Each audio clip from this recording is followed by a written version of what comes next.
Назарбаев қандай ауру? Назарбаев ағылшынша айтқанда скизофрен, орысша айтқанда шизофрен, қазақша айтқанда болмыстық жіктеліске ұшыраған адам. Назарбаев өзінің кітабында 15 жасына дейін қарны тоймағанын жазады. 15 жасына дейін қарны тойып ас ішпегендігін жазған Назарбаев. Сондықтан ол аш. Ол аш. Ол рухани аш. Ол қазір ана 100 миллиард долларын сақылдатып санап, оның бәленің биткоинға салды, түгенін ана акция сатып алуға салды, мына акцияға салып еді, құлап жатыр, мына акцияға салып еді, қауіпті болуы мүмкін, мұнай әкеңге түсіп жатыр. Назарбаев сөздің шыны жалаңаш аяғымен шоқ басқандай мазасызданып өмір сүреді ғой.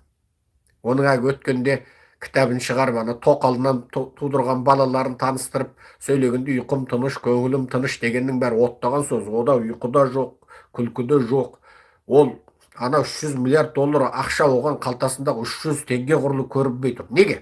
Ол аш. Ол көрге аш кетеді. Назарбаев көрге аш кетеді. Қарып тұрыңдар осыдан. Назарбаев Құдайдың лағнетіне қалған адам, Құдайдың қарғысына қалған адам.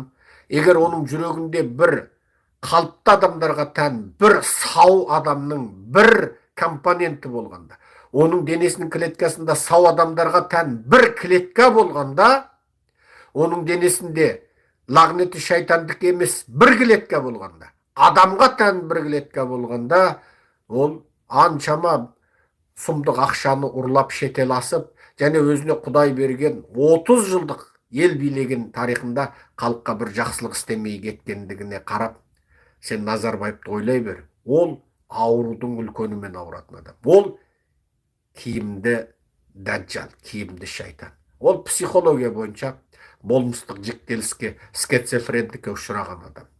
Оның денесінде кәдімгі адамзаттыққа қарсы неше түрлі факторлар бар.